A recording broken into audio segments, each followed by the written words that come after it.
अस्सलाम वालेकुम स्टूडेंट्स, आज का हमारा टॉपिक है ऑप्टिकल आइसोमेरिज्म। तो इस टॉपिक को स्टार्ट करने से पहले हम एक जर्नल एग्जाम्पल समझेंगे ताकि आपके लिए ये टॉपिक जो है वो समझना आसान हो जाए। सो देखें कि आपका जो लेफ़्ट हैंड है, अगर आप इसको मिरर के सामने लाएं तो इसका इमेज बनेगा मिरर में, और आप देखेंगे कि इसका जो इमेज बना है मिरर में वो बिल्कुल मैच करता है आपके राइट हैंड से, जिस तरह मैंने यहाँ पर इस डायग्राम में दिखाया हुआ है। सो देखें ये आपका लेफ़्ट हैंड है और यहाँ पर सेंटर में मिरर रखें तो इसका इमेज जो है वो बनेगा। ठीक है, मिरर में बनेगा इमेज, और आप देखेंगे कि वो इमेज जो है वो बिल्कुल आपके राइट हैंड से मैच करता है। यानी हम कह सकते हैं कि जो राइट हैंड है वो रिफ्लेक्शन है लेफ़्ट हैंड का। ठीक है, वो बिल्कुल एक जो है वो मैच करता है। अब आपने क्या करना है, आप अपना लेफ़्ट हैंड जो है इसको एडजस्ट करने की कोशिश करें इस राइट हैंड पर, तो क्या ये एडजस्ट हो जाएगा? आपने इसको रोटेट नहीं करना, जस्ट आपने क्या करना है, लेफ़्ट हैंड को राइट हैंड पर एडजस्ट करने की कोशिश करनी है। तो आप इस तरह कुछ एडजस्ट करेंगे। सो देखिए क्या ये एडजस्ट हुआ कि आपका जो है लेफ़्ट हैंड का थंब राइट हैंड के थंब पर जो है वो एडजस्ट हो सका? नहीं होगा। ठीक है, तो ये अगर एडजस्ट नहीं हो पाया तो हम इसको कहेंगे कि ये नॉन सुपर इम्पोजेबल है। यानी जो लेफ़्ट हैंड है वो राइट हैंड पर नॉन सुपर इम्पोजेबल है, यानी वो एडजस्ट नहीं हो सकता। तो इस तरह की जो चीज़ें होती हैं इन्हें हम ऑप्टिकल आइसोमर्स कहते हैं। ये हमने इसलिए एग्जांपल ली है क्योंकि हमने इसको रिलेट करना है ऑर्गेनिक कंपाउंड से। ठीक है, तो जितने भी ऑर्गेनिक कंपाउंड्स होते हैं जब हम उनका मिरर इमेज बनाते हैं, और वो जो मिरर इमेज है अगर वो नॉन सुपर इम्पोजेबल है ओरिजिनल कंपाउंड के, तो हम कहते हैं कि ये ऑप्टिकल आइसोमर है। ठीक है, तो देखें ये ना, अब हम ऑर्गेनिक कंपाउंड्स की बात करते हैं। एक तो हमने जनरल एग्जांपल ली ना, वही जनरल एग्जांपल आपने माइंड में रखनी है और ये बाकी एग्जांपल्स जो हैं वो समझनी है। देखें यहाँ पर ना एक कंपाउंड लिया गया है ब्रोमो क्लोरो फ्लोरोमीथेन। ठीक है, ये इस कंपाउंड का नेम है। हमने क्या किया है, इसके सामने मिरर रखा है और इसका जो है वो इमेज बन गया। ठीक है, और इसका इमेज जो है वो बिल्कुल इसी तरह ये ऐसे ही इमेज बनेगा। अब आपने क्या करना है, देखना है कि क्या ये जो कंपाउंड है ये अपने मिरर इमेज पर सुपर इम्पोजेबल है या नहीं है। ठीक है, तो आप देखेंगे जब आप इसको उठाकर इस कंपाउंड के ऊपर एडजस्ट करना चाहेंगे तो देखें कि ये हाइड्रोजन जो है इस फ्लोरीन पर एडजस्ट होगा, और हम ऐसा नहीं चाहते। ठीक है, सुपर इम्पोजेबल हम उस चीज़ को कहते हैं कि हर एटम जो है वो दूसरे एटम के साथ मैच होता हो, फिर हम उसे कहते हैं कि वो सुपर इम्पोजेबल है। तो यहाँ पर ये क्या होगा, फिर ये नॉन सुपर इम्पोजेबल होगा। तो ऑप्टिकल आइसोमर की यही कंडीशन होती है कि जो अगर हमारे पास जो है वो दो कंपाउंड है, यानी एक कंपाउंड और फिर उसका जो मिरर इमेज है, अगर वो दोनों नॉन सुपर इम्पोजेबल हैं तो हम कहेंगे कि ये ऑप्टिकल आइसोमर हैं। ठीक है, सो देखें कि अब हम कहेंगे कि ये ब्रोमोक्लोरोफ्लोरोमीथेन जो है ये एक कंपाउंड नहीं है, ये दो कंपाउंड है। ठीक है, एक जो है ये और दूसरा ये जो उसका मिरर इमेज ही है। तो ये दोनों कंपाउंड जो है वो एग्जिस्ट करते हैं और हम कहेंगे कि ये ऑप्टिकल आइसोमर हैं। ठीक है, देखें ये अगर हम इसकी 3D अरेंजमेंट देखें तो ये कुछ इस तरह की होगी। तो दोनों हमें कंपाउंड देखने में तो एक जैसे लगते हैं, लेकिन ये एक जैसे है नहीं, ये दोनों आइसोमर हैं। ठीक है, और क्यों आइसोमर हमने कहा, क्योंकि हमने देखा कि ये दोनों एक दूसरे के नॉन सुपर इम्पोजेबल हैं, एक दूसरे पर ये एडजस्ट नहीं होते। अगर तो एडजस्ट हो जाते फिर तो सेम ही रहते, फिर तो हम इनको आइसोमर नहीं कहते। ठीक है, तो अब ये दोनों जो है वो डिफरेंट कंपाउंड हैं। अब क्या करते हैं कि हम अब हमने कहा ना कि ये दोनों जो है वो डिफरेंट कंपाउंड हैं। इन डिफरेंट कंपाउंड्स को हम इनेंशियोमर्स भी कहते हैं। ठीक है, ये आपके लिए जो है वो नई बातें होंगी लेकिन सीखनी पड़ेंगी। कि देखें ऑप्टिकल आइसोमर्स जो है ये आपने समझ लिया। अब हमारे पास जो है ये जो ऑप्टिकल आइसोमर्स हैं इन्हीं को इनेंशियोमर्स भी कहा जाता है। ठीक है, ये देखें ये इनेंशियोमर्स लिखा हुआ है। So the pair of stereoisomers that are non superimposable mirror image of one and other are called enantiomer. ठीक है, यानी एक कंपाउंड लिया, हमने उसका मिरर इमेज बनाया तो वो दूसरा कंपाउंड होगा, और हमने देखा कि ये दोनों नॉन सुपर इम्पोजेबल हैं। ठीक है, तो फिर हम कहेंगे ये ऑप्टिकल आइसोमर है, और इन्हीं को हम कहेंगे कि ये इनेंशियोमर्स भी हैं। जैसे चलें एक और एग्जांपल लेते हैं ताकि आपको क्लियर हो जाए। देखिए हमारे पास है 3 मिथाइल हेक्सेन। ये स्ट्रक्चर किसका है, 3 मिथाइल हेक्सेन का। हमने क्या किया, हमने इसके सामने मिरर रखा और इसका ये इमेज फॉर्म होके आ गया। अब हमने क्या करना है कि ये पूरा मॉलिक्यूल जो है इसको देखना है कि क्या इसके ऊपर ये सुपर इम्पोज होगा, क्या इसके ऊपर ये एज इट इज़ एडजस्ट हो सकता है। सो देखिए कि जब हम इसको इसके ऊपर एडजस्ट करने की कोशिश करेंगे तो ये जो इथाइल ग्रुप है ये इसके ऊपर एडजस्ट होगा, तो फिर ये सुपर इम्पोजेबल तो नहीं हुए ना। ठीक है, सुपर इम्पोजेबल तब कहते हैं जब हर एटम जो है वो दूसरे एटम से मैच करता हो। तो यहाँ तो मैच नहीं कर रहा। जब हम इसको इस मॉलिक्यूल पे इस कंपाउंड पे रखेंगे, ठीक है, ये दोनों कंपाउंड को जब हम सुपर इम्पोज करने की कोशिश करेंगे तो हम क्या देखेंगे कि यहाँ पर जो मॉलिक्यूल्स हैं वो तो एक दूसरे पर एडजस्ट नहीं हो रहे। ठीक है, यहाँ पर देखें इथाइल ग्रुप है तो ये कहाँ एडजस्ट हो रहा है, ये प्रोपाइल ग्रुप पर एडजस्ट हो रहा है। तो यहाँ तो देखें कि ये जो है वो फिर नॉन सुपर इम्पोजेबल होंगे। ठीक है, तो अगर एक कंपाउंड है और उसका मिरर इमेज जो है वो उसके नॉन सुपर इम्पोजेबल है तो फिर हम कहेंगे कि ये दोनों क्या हैं, ये ऑप्टिकल आइसोमर्स हैं और इन्हीं को हम इनेंशियोमर्स भी कहते हैं। तो ये दोनों क्या होंगे, ये दोनों इनेंशियोमर्स होंगे। अब आप देखें कि ये जो इनेंशियोमर्स होते हैं या जो ऑप्टिकल आइसोमर्स होते हैं, इनकी फ़िज़िकल प्रॉपर्टीज़ जो हैं वो सेम रहती हैं और इनकी केमिकल प्रॉपर्टीज़ भी आलमोस्ट सेम रहती हैं। तो फिर हम किस तरह डिफ्रेंशिएट करेंगे कि कौन सा आइसोमर जो है वो कौन सा होगा। ठीक है, हमें कैसे पता चलेगा कि ये दोनों इनेंशियोमर्स हैं, तो फिर इसका ओरिजिनल कौन सा है, तो उसका मिरर इमेज कौन सा है, ये बातें हमें कैसे पता चलेंगी। तो उसके लिए हमारे पास जो है एक टेक्निक है जिसे हम पोलैरीमीट्री कहते हैं। ठीक है, और वहाँ पर जो है वो इंस्ट्रूमेंट यूज़ किया जाता है जिसे हम पोलैरीमीटर कहते हैं। तो ये हमारे पास जो है ना इंस्ट्रूमेंटेशन है पोलैरीमीटर की, और हम देखते हैं ये किस तरह वर्क करता है और ये हमें कैसे बताता है कि एक कंपाउंड जो है उसका वो ऑप्टिकली एक्टिव है, क्या उसके जो है वो ऑप्टिकल आइसोमर्स हैं। ठीक है, ये सारी चीज़ें जो है हमें ये इंस्ट्रूमेंट बताता है। सो देखिए कि इसकी अगर हम बात देखें कि इसमें कौन कौन सी चीज़ें हैं, किस तरह की इंस्ट्रूमेंटेशन है, तो देखते हैं। तो यहाँ पर होता क्या है कि एक ऑर्डिनरी लाइट होती है। अब आपको पता है कि ऑर्डिनरी लाइट जो है वो मल्टी डायरेक्शनल होगी। ठीक है, तो इस मल्टी डायरेक्शनल लाइट को हमने पहले यूनी डायरेक्शनल बनाना होता है, तो फिर हम इसको क्या करते हैं, पोलराइज़र से पास आउट करते हैं। ये पोलराइज़र क्या करता है, ये मल्टी डायरेक्शनल लाइट को यूनी डायरेक्शनल लाइट में चेंज करता है। ठीक है, और फिर क्या किया जाता है कि यहाँ पर जो है वो एक सेल होता है, एक ट्यूब होती है जिसमें हम सैंपल रखते हैं। ठीक है, वो सैंपल जिस तरह अब यहाँ पर हम बात कर रहे थे 3 मिथाइल हेक्सेन की। सपोज़ हमने ये सैंपल जो है वो देखना है कि क्या इसका आइसोमर है और कौन सा आइसोमर है, किस तरह हम डिफ्रेंशिएट करेंगे। तो हमें क्या करना है, उसका सोल्यूशन बना लेना। 3 मिथाइल हेक्सेन का सोल्यूशन किस तरह बनाएंगे, यानी किसी सॉल्वेंट में उसको हल कर लेंगे, सॉल्वेंट लाइक कार्बन टेट्राक्लोराइड। ठीक है, तो उसमें डिज़ोल्व करके एक सोल्यूशन बनाकर वो इस सेल में रख दिया जाता है। फिर हम देखते हैं कि जो हमारा सैंपल है वो इस यूनी डायरेक्शनल लाइट को रोटेट कर पाता है या नहीं।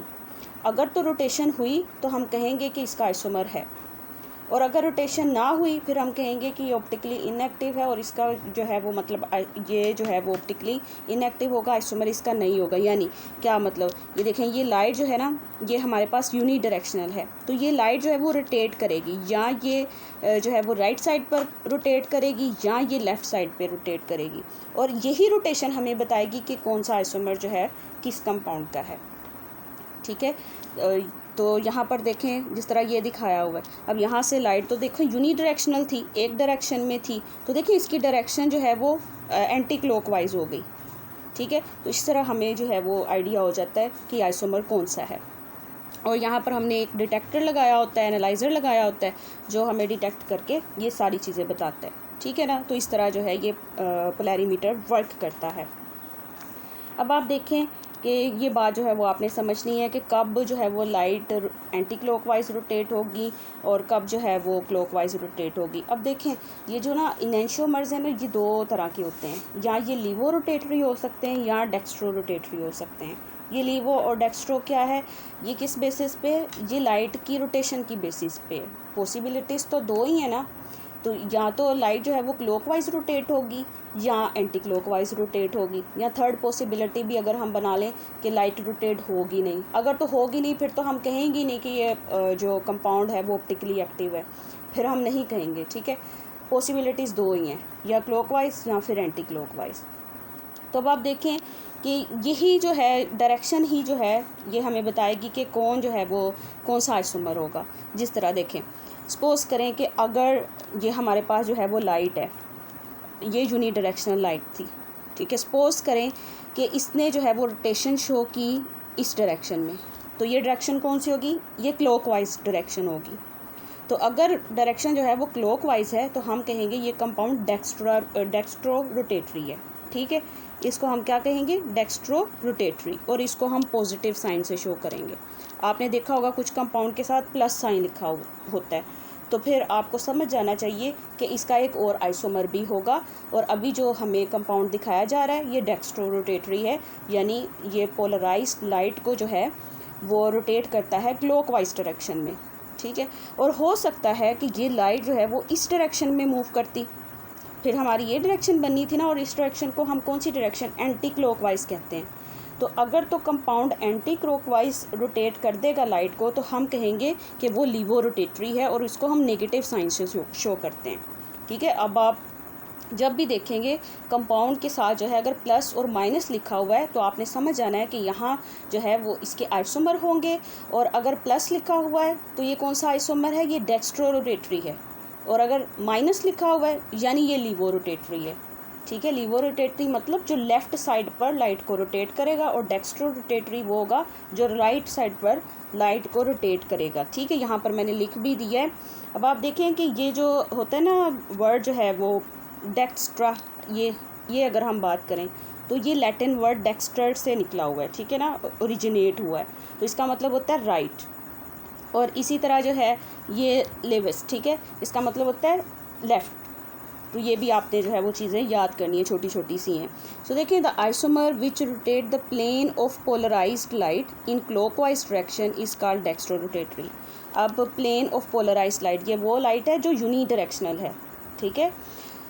और अगर जो है वो रोटेट हो जाती है क्लॉकवाइज डायरेक्शन में तो हम कहेंगे ये कंपाउंड डेक्स्ट्रो रोटेटरी है, और इसको हम पॉजिटिव साइन से शो करते हैं। और isomer which rotate the plane of polarized light in anti clockwise direction is called levo rotatory, ठीक है। यानी जो पोलराइज्ड लाइट थी अगर उसके प्लेन को उसने रोटेट कर दिया, उसके डायरेक्शन को उसने चेंज कर दिया, और कहाँ चेंज किया? एंटी क्लॉकवाइज डायरेक्शन में, यानी लेफ़्ट साइड पर, तो हम कहेंगे ये कंपाउंड लीवो रोटेटरी है। और इसको हम किससे शो करेंगे? इसको हम नेगेटिव साइन से शो करेंगे, ठीक है। तो ये बातें जो है वो आपने याद रखनी है। अब ये कि आप किस तरह आइडेंटिफाई करेंगे खुद से, ये तो चलो एक्सपेरिमेंटली हुआ है, आपने किस तरह बताना है कि ये कंपाउंड जो है वो ऑप्टिकली एक्टिव है या फिर इनएक्टिव है। तो आपको क्या करना होगा, क्योंकि देखें हम ऑर्गेनिक कंपाउंड्स की बात कर रहे हैं तो मेन एलिमेंट कार्बन रहेगा। आपने देखना है उस कार्बन के साथ जो ग्रुप्स अटैच हैं। अब कार्बन के साथ कितने ग्रुप्स अटैच होते हैं? 4 ग्रुप अटैच होते हैं ना, ठीक है। यानी ये आपके पास कार्बन है और इसके साथ कितने ग्रुप अटैच होते हैं? 4 ग्रुप अटैच होते हैं।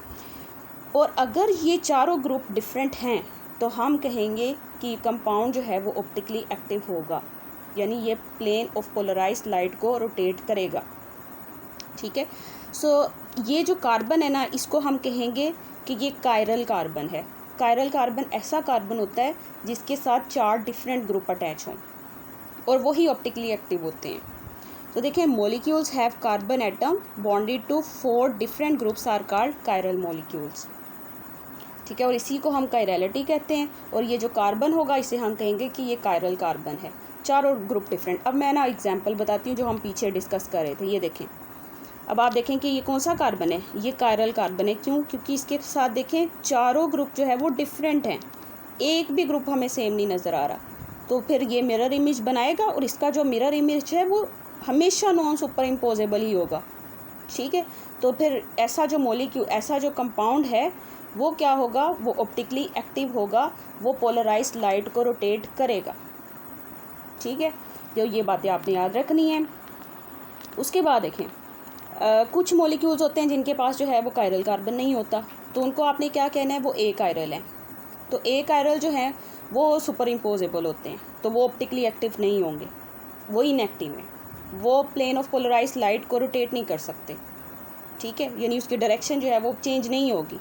सो a chiral molecules have central carbon bonded to identical group. तो वहाँ एक एक या दो ग्रुप जो हैं वो आइडेंटिकल आ जाते हैं, लेकिन यहाँ पर क्या होगा, कायरल में चारों ग्रुप डिफरेंट होंगे, फिर जो है वो नॉन सुपर इम्पोजेबल होंगे। ठीक है, अगर हम जो है वो एक एग्जांपल ले लें तो देखो यहाँ पर फ्लोरीन है, यहाँ पर भी फ्लोरीन, दो जो है वो एटम्स यहाँ पर सेम आ गए हैं, तो इस वजह से ये कंपाउंड जो है वो ऑप्टिकली इनएक्टिव होगा। ठीक है, तो और एग्जांपल आपकी बुक में दी हुई है, जिस तरह ये है 1,2-डाइमिथाइल साइक्लोब्यूटेन, तो ये एक ऐसा कंपाउंड है जो ऑप्टिकली एक्टिव है। ठीक है, जब हम इसका मिरर इमेज बनाते हैं तो ये मिरर इमेज जो है वो नॉन सुपर इम्पोजेबल है। आप इस पूरे कंपाउंड को उठा के इसके ऊपर रखें तो क्या ये इसके साथ मैच करेगा? नहीं मैच करेगा। ठीक है, ये यहाँ एडजस्ट नहीं हो सकेगा, तो इस वजह से हम कहेंगे कि ये क्या है, ये non superimposable mirror image बनाएगा और ये ऑप्टिकली एक्टिव होगा। ठीक है, ये जो इसका आइसोमर होगा ये डेक्स्ट्रो रोटेटरी होगा और ये जो है वो फिर लीवो रोटेटरी रहेगा। बात समझ आ रही? उसके बाद देखें, एक और आपके पास एग्जांपल दी हुई है इन्होंने, ये निकोटीन की एग्जांपल। सो निकोटीन क्या है, ये हम जो है वो टबैको प्लांट से लेते हैं। ठीक है, अब आप देखें कि ये जो कंपाउंड है ना, ये भी ऑप्टिकली एक्टिव है। हमें कैसे पता चलेगा? हमें देखना पड़ेगा कि क्या इसके पास कायरल कार्बन है। तो देखें यहाँ पर ये जो कार्बन है ना, यहाँ पर ये कार्बन, ये हमें कायरल कार्बन मिलता है, इसके साथ 4 डिफरेंट ग्रुप अटैच हैं। कैसे डिफरेंट ग्रुप? देखें, एक हाइड्रोजन ग्रुप अटैच है, एक ये पायरिडीन, और उसके अलावा एक ये मिथाइल ग्रुप अटैच है, और एक मतलब कि एक ग्रुप जो है वो इधर से ये आप कह लें। ठीक है ना, एक मिथाइल ग्रुप नहीं, ये पूरा ग्रुप अटैच होगा और एक ये वाला। ठीक है, इसको दोबारा से देखते हैं। देखें, ये आपके पास जो है वो यहाँ पर कार्बन है, एक ग्रुप जो है वो ये वाला हो गया, ये पूरी रिंग जो है वो पायरिडीन की, एक हाइड्रोजन हो गया और एक हमारा ये हाफ हो गया।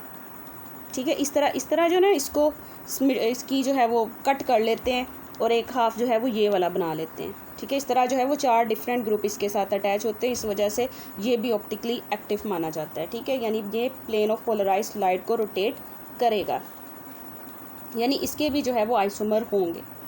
उसके बाद हमारे पास आ जाता है कि physical properties of optical isomers. तो अभी मैंने आपको बताया कि जो फ़िज़िकल प्रॉपर्टीज़ होती हैं ना, वो सेम ही रहती हैं दोनों आइसोमर की, चाहे वो डेक्स्ट्रो रोटेटरी है चाहे वो लीवो रोटेटरी है।